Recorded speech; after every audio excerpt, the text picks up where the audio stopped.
Welcome back dear students. आज हम chapter number 4 unit number 2 आपका 10+2 EVS का कवर करेंगे। ये जो आपका यूनिट नंबर 2 है, इसमें हम आपको इन्वायरमेंट मैनेजमेंट के बारे में करवाएंगे और यूनिट नंबर 1 में आपको बायोडाइवर्सिटी के बारे में डिटेल में करवा दिया था। तो आज जो है हमारा यूनिट नंबर 2 का चैप्टर नंबर 4 हम करने जा रहे हैं। इसमें हमारा है chapter number 4 that is part 1 of environmental management.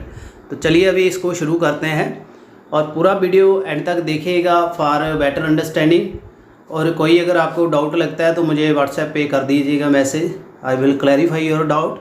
और वीडियो के एंड में आपको एक्सरसाइज दी जाएगी जो आप कवर करके मुझे पर्सनली सेंड करोगे। तो ये हम अभी यूनिट नंबर 2 कवर करेंगे इस वीक में। इसके चैप्टर नंबर 4, 5, 6 3 चैप्टर है इसमें। तो आज हम चैप्टर नंबर 4 करेंगे। तो चलिए स्टार्ट करते हैं chapter number 4 environment management part 1। So we all know that environmental जो degradation is increasingly undermining our lives. जो इन्वायरमेंट डिग्रेड हो रहा है, उसका नुकसान हो रहा है उसकी क्वालिटी का, उससे हमारी जो लाइफ है वो डाउन जा रही है, उसको ख़तरा है। Now we are entered into 21st century, हम 21वीं सदी में है। And we are confronted with 2 conflicting scenario for future of mankind. हमारे 2 सिनेरियो हैं, 2 चीज़ों से हम लड़ रहे हैं। हम जो हमारे मानवता का जो फ्यूचर है उसमें हमें 2 चीज़ें नज़र आ रही हैं। On the one hand there are possibility of bright future with space shuttle, information technology, genetic engineering and other development in science and technology. एक तो बहुत अच्छा एस्पेक्ट है जिसमें हम देखते हैं कि हमने काफ़ी ज़्यादा इम्प्रूवमेंट कर लिया है। चाहे हम स्पेस तक पहुंच गए हैं, न्यू अपने क्राफ्ट बना लिए हैं, शटल अपने स्पेस पे जाना हो, किसी भी ग्रह पर जाने का हम सोच रहे हैं। इंफॉर्मेशन टेक्नोलॉजी में न्यू गैजेट्स आ रहे हैं, जीन को चेंज करके जेनेटिक इंजीनियरिंग में इंटर कर रहे हैं, और भी कई डेवलपमेंट हमने साइंस टेक्नोलॉजी में कर रही हैं। ये तो एक पॉजिटिव एस्पेक्ट्स हैं। ऑन द अदर हैंड अगर हम देखें, day by day increasing population is going to face many problem like decrease resources and pollution. एक सेकंड प्रॉब्लम आ रही है, जैसे हमने काफ़ी ज़्यादा तरक्की कर ली, एडवांसमेंट कर रही है, पॉपुलेशन भी बढ़ रही है। पॉपुलेशन बढ़ने से पोल्यूशन बढ़ रहा है और रिसोर्सेज जो है कम हो रहे हैं। तो हम 2 ये सिनेरियो से लड़ रहे हैं। सो इसलिए हमको इन्वायरमेंट को मैनेज करना पड़ेगा। तो इन्वायरमेंट मैनेजमेंट है क्या? मैनेजमेंट एक बेसिकली इंग्लिश का लेमन वर्ड है।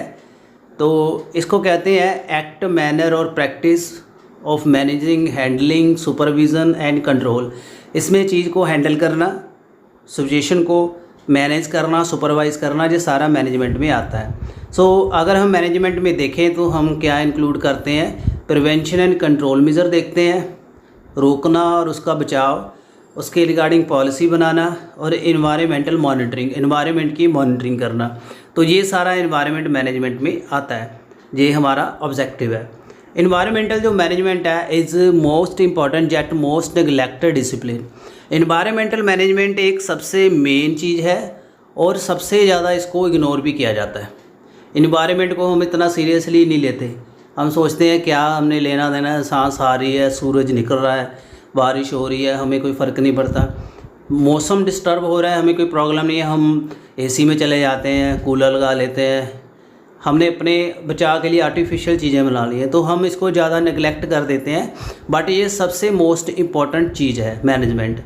So it is closely linked with national development, economic growth. तो इन्वायरमेंटल मैनेजमेंट जो है हमारा देश के विकास के लिए और इकोनॉमिक डेवलपमेंट में काफ़ी रोल प्ले करता है।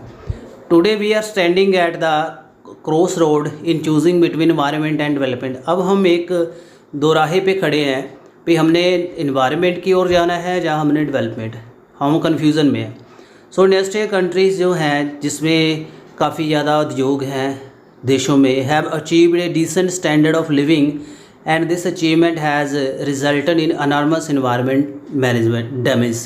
सो जिन देशों में उद्योग ज़्यादा हैं, चाइना, जापान, रशिया हो गया, उन्होंने काफ़ी ज़्यादा डेवलपमेंट की है, उनका हाई लिविंग स्टैंडर्ड हो गया है। बट उसका एक नेगेटिव इम्पैक्ट पड़ा है, that is the damage the environment. On the other hand जो डेवलपिंग कंट्री है वो स्ट्रगल कर रही हैं, जैसे इंडिया है, मिनिमम स्टैंडर्ड लेने के लिए, अपना गुजारा रोटी कपड़ा मकान के लिए, दो they are also contributing toward environment management, वो भी इन्वायरमेंट को ख़राब कर रहे हैं, उसको डैमेज कर रहे हैं। Thus the both industrialise country and under develop and developing country pollute and damage environment. तो तीन तरह के देश होते हैं, एक फुली डेवलप है और एक डेवलप हो रहा है, एक में डेवलपमेंट स्टार्ट नहीं हुई, तो उसको कहते हैं डेवलप्ड, डेवलपिंग और अंडर डेवलप। तो तीन तरह का स्टैंडर्ड है डेवलपमेंट का देशों का, और तीनों ही जो स्टैंडर्ड के देश हैं वो इन्वायरमेंट को पोल्यूट भी कर रहे हैं, डैमेज भी कर रहे हैं। Farmer of grid and luxury and later the need. जो डेवलप एंड डेवलपिंग है वो ग्रीड एंड लग्जरी के लिए कर रहे हैं, लालच और सुविधा के लिए इन्वायरमेंट को ख़राब कर रहे हैं, और जो अंडर डेवलप है या डेवलपिंग है वो ज़रूरत के हिसाब से कर रहे हैं। तो ऐसा कंट्रीब्यूशन है डिफरेंट कंट्री का इन्वायरमेंट को ख़राब करने में। सो यहाँ पे इंडिया का बात किया है। इंडिया में जो environmental concern is not a new issue and its conservation have been an integral part of Indian way of life, and it is amply borne out by history and tradition. So over the centuries population people in India have had a fascinating and respect for natural heritage। यानी हम शुरू से ही environment से जुड़े हैं, हम भगवान मानते हैं कुदरत को, उसको प्यार करते हैं, उसकी पूजा करते हैं। अगर हम पुराने समय में देखें, टेक्स्ट अर्थवेदा में देखें, 3200 ईयर अगो चले जाएँ, 1200 BC, O mother earth we are the word of first, we are your children, let us speak in one accord, let us come together so that we live in peace and harmony. हम earth को माता मानते हैं, mother से compare करते हैं, तो हम काफ़ी ज़्यादा इनकी पूजा करते हैं, ये हमारे अर्थवेद में लिखा है। तो this has also been expressed in Upanishad. Upanishad की बात करें, all in this manifested world consisting of moving and non moving are covered by lord, use its resources with restraint, do not grab the property of other distant and yet to come. तो उपनिषद में लिखा है इसको use करें और इसको exploit ना करें, इन्वायरमेंट को संभालें भी, उससे फ़ायदा भी लें, ये भी इसमें बात आती है। तो 22 सेंचुरीज़ को अगर अशोका की बात करें, जो किंग था, उसने इन्वायरमेंट में जानवरों को, जंगलों को बचाने के लिए काफ़ी जोर लगाया था, और उसने पशुओं को मारने के लिए शिकार के ऊपर रोक लगा दी थी, पेड़ काटने के ऊपर रोक लगा दी थी। तो ये हमारी एंशिएंट जो परंपरा है ये रही है इंडिया में। जो भी राजे आए बेसिकली बाहर से, उन्होंने भी काफ़ी इन्वायरमेंट से वो सीरियस थे, कंसर्न थे। तो ये एक न्यू कोई ऐसा आइडिया नहीं है, शुरू से चल रहा है। आगे मैनेजमेंट समझ आ गया, आगे आता है डेवलपमेंट। ऑक्सफोर्ड जो डिक्शनरी है डेवलपमेंट वर्ड को कहती है ग्रोथ एंड एडवांसमेंट। तो अगर हम इसका लिटरल मीनिंग देखें तो ये हमें क्या बताता है, that is growth and advancement. So word is used in different contexts. One such context being the development of the nation or society. Traditionally, a developed country is a country that is technologically advanced and that enjoy a high standard of living. तो हम देखते हैं उसका standard of living देखते हैं society का, उसको हम एडवांस्ड डेवलप कहते हैं। एंड इस कंट्री बता दिया, इन मोस्ट केसेस हम GDP से कंपेयर करते हैं, ग्रॉस डोमेस्टिक प्रोडक्ट, और GNP ग्रोथ नेशन प्रोडक्ट, और इसी हिसाब से जिसकी GDP कम या ज़्यादा उसको हम डेवलपिंग और अंडर डेवलप में ले लेते हैं। GDP क्या है? It is the total output of good and services और final use produced by and economy by both resident and non resident regardless of the allocation to domestic and foreign claim. तो GDP divided by total population give per capita. So GDP जो होती है, देश में जो भी संसाधन है उससे हमें क्या फ़ायदा होता है, वो सारा GDP के अंडर आता है, और पॉपुलेशन से डिवाइड कर देंगे तो पर कैपिटा इनकम आ जाती है। सो ये इकोनॉमी का पार्ट है और ये डेवलपमेंट को इससे रिलेट करते हैं। आइडियली अगर हम बात करें development to be a vector desirable social objective, तो इसमें हम डेवलपमेंट में क्या देखते हैं, increases in real income per capita, इनकम बढ़नी, प्रति व्यक्ति आमदन, opportunity to have satisfying livelihood, मौका मिलना है, अपना जो गुजारा अच्छे से हो, कोई प्रॉब्लम ना हो, आराम से रह सकें। Improvement in health and nutritional status, हमारी सेहत बीमारियों से लड़ने के लिए हमें मेडिकल फैसिलिटी मिले, और न्यूट्रिशनल जो स्टेटस है हमें खाना अच्छा मिले, कुपोषित ना हो, हमें जो भी बैलेंस डाइट है वो मिले। एजुकेशनल अचीवमेंट, ये एक डेवलपमेंट के अंडर आता है। असेस टू सोर्स, जो सोर्सेज हम उन तक पहुंच सके, आसान हो सोर्सेज तक पहुंचना। A fair distribution of income, income जो है सभी के पास इक्वली पहुंचे, कोई पूंजीपति पैसे को हथियाए ना, ऐसा ना हो अमीर अमीर होता जाए, गरीब गरीब होता जाए। ये एक रियलिटी है समाज की, बट ऐसा नहीं होना चाहिए। Assurance of basic human right, जो हमारे हक हैं हमें मिले। Conservation of nature and nature sources, कुदरत को और कुदरत के जो संसाधन है उसको संभालना। तो ये जो चीज़ें हैं ये हम एक डेवलपमेंट में कंसर्न करते हैं कि ये चीज़ें जो हैं होनी चाहिए। Link between environment and development, environment and development का क्या लिंक है?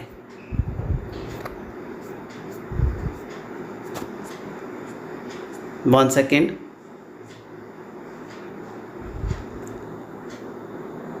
Environment is both source and sink, environment को सोर्स भी समझते हैं, सिंक भी समझते हैं फॉर ऑल डेवलपमेंट एक्टिविटी।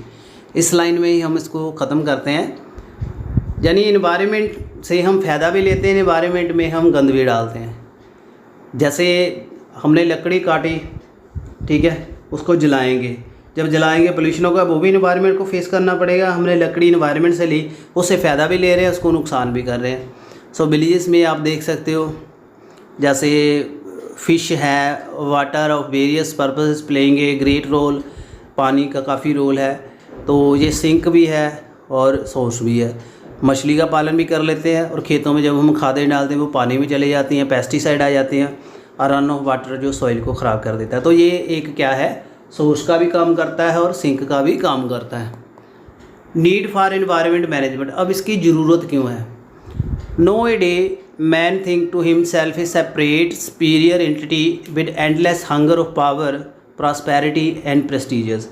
अब जो एक मानव है, ह्यूमन है, अपने आप को एनवायरनमेंट से सुपीरियर मानता है, अलग मानता है, और वो हंगरी है, और वो अपने फ्यूचर प्रॉस्पेरिटी और अपनी शान के लिए एनवायरनमेंट को ख़राब करता है। Forgetting his harmonious relationship with nature, he used his intellect to overpower and conquer it. वो भूल चुका है कि हमारा एक हारमोनियस, एक बैलेंस बनना चाहिए एनवायरनमेंट के साथ, तो वो एक लड़ाई तो कर रहा है, एनवायरनमेंट को ख़राब कर रहा है। इससे इंडस्ट्रियलाइजेशन, उद्योग, फैक्ट्रियाँ लग रही हैं, अर्बनाइजेशन, शहर बन रहे हैं, गांव शहर में कन्वर्ट हो रहे हैं, इकोनॉमिकल डेवलपमेंट हो रही है, तो इससे एनवायरनमेंट ख़राब हो रहा है। सो इंडस्ट्रियल रेवोल्यूशन जो हुआ, जो औद्योगिक क्रांति आई, and development of the modern science, basically जो amoral in itself, put all the traditional ritual and religious belief behind. तो इसने जो भी हमारी धार्मिक परंपरा थी उसको पीछे छोड़ दिया है। लोग प्रैक्टिकल ज़्यादा हो गए हैं, कोई इथिकल वैल्यू नहीं है, कोई मॉरल वैल्यू नहीं लोगों में रही। Sole purpose of development has reduce to development of thing not to man. अब हमने डेवलपमेंट में देख लिया है चीज़ों को विकास करना, ना कि ह्यूमन का। हम न्यू चीज़ें इन्वेंट कर रहे हैं, न्यू टेक्नोलॉजी, पर ह्यूमन की डेवलपमेंट हो रही है नहीं हो रही है, जिसका हमें कोई लेन देन नहीं है। तो building of dam is consider as one of the mega development project, let us see its implication. So environment में अभी कई चीज़ें चल रही हैं, कई ऐसे प्रोजेक्ट लगे हैं, और उसके फ़ायदे नुकसान क्या हैं, तो हम थोड़ा ब्रीफली इसमें दिया हुआ उसको डिस्कस करते हैं। पहले हम डैम की बात करते हैं। डैम आपको पता है, जो पानी को इकट्ठा कर लेते हैं एक ब्रिज बना के, तो उससे हम फ़ायदे लेते हैं। सो जो डैम है are built and their potential are use, और उसका जो फ़ायदा है, क्या करते हैं, फसलों को पानी देने के लिए इरीगेशन, हाइड्रो इलेक्ट्रिसिटी, टरबाइन घुमा के जनरेटर से इलेक्ट्रिसिटी पैदा करेंगे, water transport, water park, drinking water supply. तो ये चीज़ें हम डैम से फ़ायदा लेते हैं। तो जब डैम बनते हैं, result in damage of vast area of forest land, तो जो फॉरेस्ट लैंड है वो काफ़ी ख़राब हो जाती है डैम बनने से। बायोडाइवर्सिटी का नुकसान हो जाता है, पशु पंछी मर जाते हैं, डिसलोकेशन ऑफ लार्ज पॉपुलेशन, वहाँ से जो लोग रह रहे हैं उसको हटाना पड़ता है वहाँ से, और ये चीज़ें ख़राब हो रही हैं। तो 160 से 230 new dam are built each year. तो इतने डैम हम हर साल बनाते हैं। We all know that the major problem जो है क्या है मॉडर्न एग्रीकल्चर प्रैक्टिसेस में, एक इंडस्ट्रियलाइजेशन आ गई है, अर्बनाइजेशन है, population growth of and our lifestyle, ये चीज़ें जो हैं ये एग्रीकल्चर में प्रॉब्लम क्रिएट कर रही है। Also most of these are necessary for development point of view as to raise our standard of living. तो ये चीज़ें ज़रूरी भी है, हमें उद्योग भी चाहिए, हम शहरी भी बनना चाहते हैं, उन लोगों की संख्या भी बढ़े, हमारा स्टाइल भी ऊंचा हो, तो ये हमारा एक स्टैंडर्ड है, ये ज़रूरी मानते हैं हम। तो इससे हम क्वालिटी ऑफ लाइफ भी इम्प्रूव करें। So in order to avoid these problem we can not stop various development project. Problem आ रही है, एनवायरनमेंट भी ख़राब हो रहा है, जो डेवलपमेंट प्रोजेक्ट लग रहे हैं, चाहे डैम बन रहे हैं, चाहे इंडस्ट्री लग रही है, चाहे थर्मल प्लांट लग रहे हैं, एनवायरनमेंट को नुकसान कर रहे हैं, बट हम इसको इग्नोर नहीं कर सकते क्योंकि हमारी डेवलपमेंट अब जो है उसका एडवांसमेंट हो चुकी है, हम एक न्यू वे से सोचते हैं। So we will have to manage these problem while growing, हमें इन प्रॉब्लम को मैनेज करना पड़ेगा। वी शुड डेवलप इन्वायरमेंटली, हमें डेवलपमेंट इन्वायरमेंट के हिसाब से करनी पड़ेगी। अब बात आती है इन्वायरमेंट मैनेजमेंट की। It is not a free suggest that the management of environment such but rather the management of mankind's interaction with impact on the environment। Environment management जो स्टूडेंट्स वर्ड है इसका मीनिंग यही नहीं है environment को manage करना, but Mankind की interaction जो है इन्वायरमेंट से फेथफुल बनाना कि इन्वायरमेंट के बारे में सोचे, इन्वायरमेंट का मैनकाइंड नुकसान ना करे। नीड क्या है इन्वायरमेंट मैनेजमेंट की, हम देख सकते हैं काफ़ी प्रोस्पेक्टिव से। A more common philosophy behind environment management is the concept of carrying capacity. हमें इन्वायरमेंट को क्यों बचाना है, तो हमने सबसे एक चीज़ पहले आती है कैरिंग कैपेसिटी, इसके ऊपर बात करेंगे। कैरिंग कैपेसिटी क्या है? Population date can be supported indefinitely bye supporting system. कितनी ज़्यादा पॉपुलेशन को इन्वायरमेंट या कोई एरिया अफोर्ड कर सकता है, किसी देश में कितने लोग रह सकते हैं, किसी गाँव में कितने लोग रह सकते हैं, इवन अगर घर में कितने लोग रह सकते हैं। अगर घर में लोग बढ़ते जाएँ तो ऑटोमेटिकली उनको पार्टीशन करनी पड़ती है, न्यू अपना घर बनाना पड़ता है, यही रोल प्ले होता है पूरी कंट्री में। इकोलॉजिकल टर्म में जो कैरिंग कैपेसिटी है of an ecosystem, size of population date can be supported indefinite. तो साइज ऑफ पॉपुलेशन और इकोसिस्टम का कितना एरिया है, उसमें रिसोर्सेज कितने हैं, खाना कितना है, पानी कितना है, हवा कितनी है, ये चीज़ें सारी मैटर करती हैं। तो living with in the limit of ecosystem में 3 फैक्टर हैं।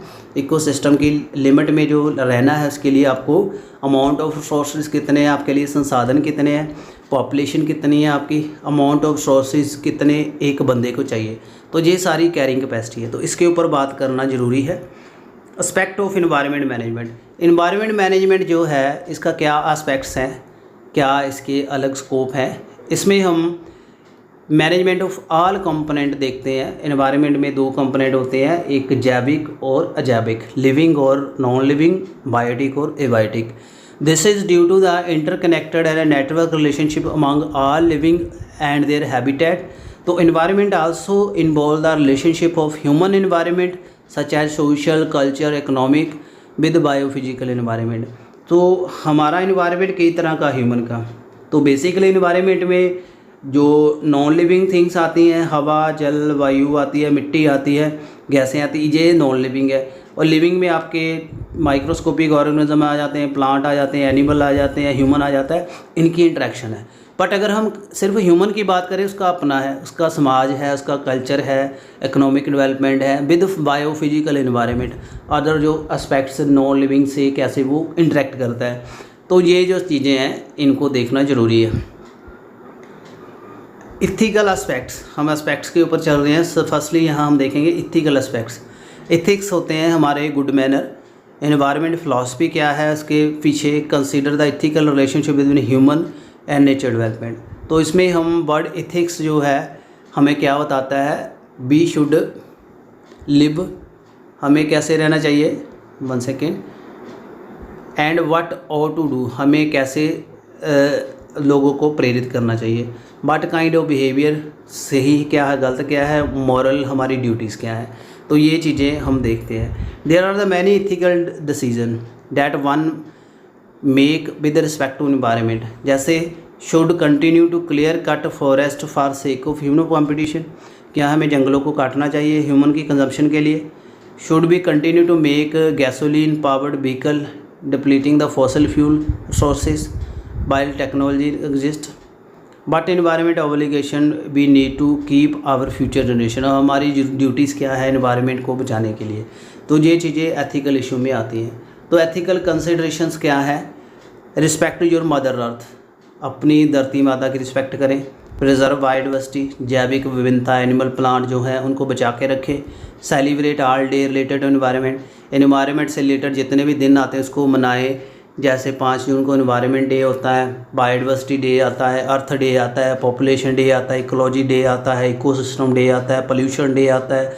ये सारे डे हमें मनाने हैं। लिमिट ऑफ ह्यूमन पॉपुलेशन की हमें कंट्रोल रखना है।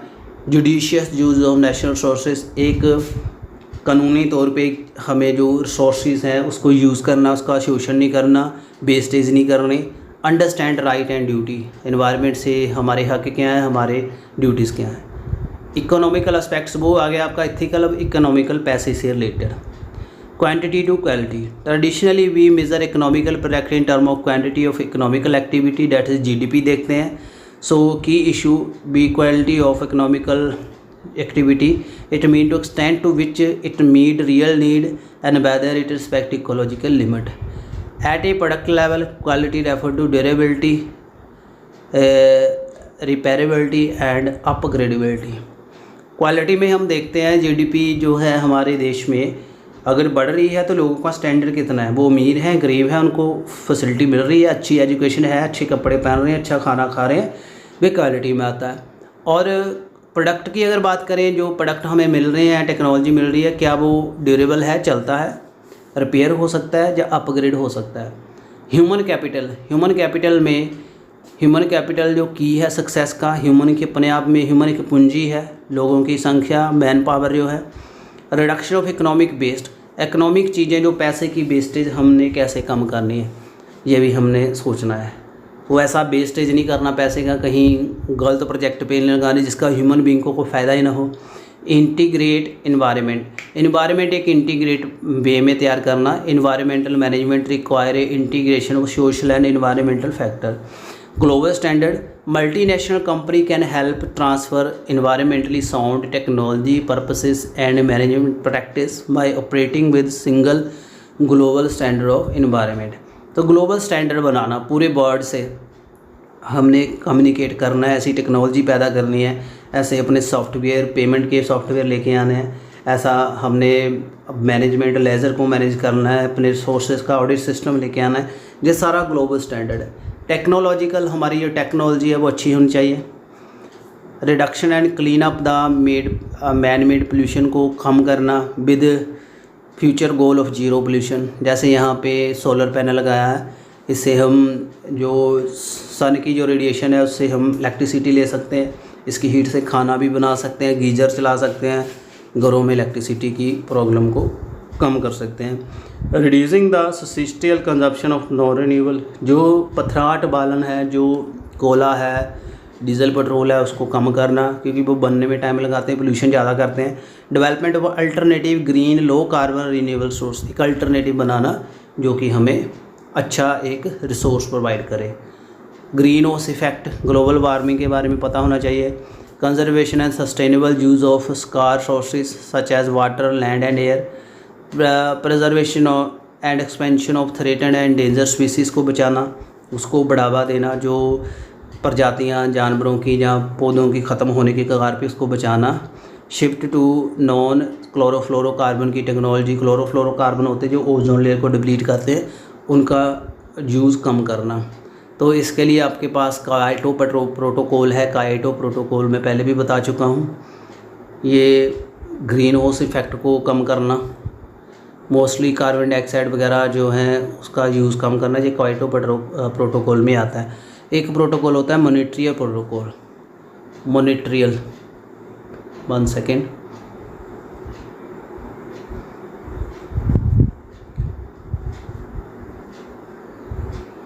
मॉनिट्रियल जो प्रोटोकॉल है ये आपका क्लोरोफ्लोरोकार्बन के अगेंस्ट है, ओजोन डिप्लीशन से बचाना, ये गवर्नमेंट ने स्टैंडर्ड किया है। Socially environment management has following goal, सामाजिक तौर पे अगर हम देखें इन्वायरमेंट बचाना उसके क्या गोल है। प्रिजर्व डाइवर्सिटी, जानवरों को बचाना, डाइवर्सिटी अपने रिलीजन की, अपनी लैंग्वेज की बचा के रखना। बेसिक नीड हमें मिलनी चाहिए, इक्विटी, सभी को रिसोर्सेज इक्वल मिले, सभी की इक्वल इंपॉर्टेंस हो, अमीर जो गरीब में गैप नहीं होना चाहिए, एक्सेस टू अपॉर्चुनिटी, सभी को मौके मिलने चाहिए, एम्प्लॉयमेंट, रोज़गार मिलना चाहिए, अपना गुजारा कर सके, सस्टेनेबल कंजम्पशन, हम जो रिसोर्सेज हैं उसको समझदारी से, टेक्नोलॉजी से यूज़ करें ताकि उसकी वेस्टेज ना हो। वोमेन एम्पावरमेंट, जो औरतें हैं उसको एम्पावर करना, उसको एजुकेट करना, उनको गवर्नमेंट जॉब में या हायर अथॉरिटी में जाने का मौका देना ताकि वो अच्छे समाज की सिर्जना करें। नेचुरल रिसोर्सेज कंजर्वेशन, जो हमारे रिसोर्सेज हैं उसको बचा के रखना, ये हमारा जो है इसके अंडर आता है। सोशली रिलेटेड जो हमारे गोल हैं। तो स्टूडेंट्स, ये था आपका सारा चैप्टर 1 फ्रॉम एनवायरनमेंट मैनेजमेंट। तो इसमें स्टूडेंट आपको जो एक्सरसाइज नज़र आ रही होगी, इसका आपको मैं ग्रुप में स्क्रीनशॉट भी भेज दूंगा। ये आपने क्वेश्चन करने हैं, इसके शॉर्ट आंसर टाइप ही करिए। और 5 क्वेश्चन आपने फर्स्ट ये अटैम्प्ट करने हैं। तो आपका जो लॉन्ग टाइप है, लॉन्ग टाइप में आपने क्वेश्चन नंबर 1 इसको कवर करना है। That is what is the link between environment and development, ये कवर करना है आपने। Technology can help managing environment, question number 4, तो ये आपने कवर करना है। Question number 1 and 4। तो ये था आपका स्टूडेंट चैप्टर। आई होप आपने अच्छे से इसको समझ लिया होगा। और नेक्स्ट डे हम आपको इसका चैप्टर नंबर 2 करवाएंगे, डेवलपमेंट मैनेजमेंट चैप्टर 2। तो ये था हमारा यूनिट नंबर 2 का चैप्टर नंबर 4 एनवायरनमेंट मैनेजमेंट। तो वीडियो अपने क्लासमेट के साथ शेयर करिए ताकि सभी बच्चे देखें, उसको अंडरस्टैंड करें। वीडियो को लाइक करिए अगर आपको अच्छा लगे। अगर आपको कोई क्वेरी है तो वीडियो के नीचे कमेंट कर सकते हो। थैंक यू वेरी मच, और जल्दी ही नेक्स्ट चैप्टर के साथ मिलेंगे।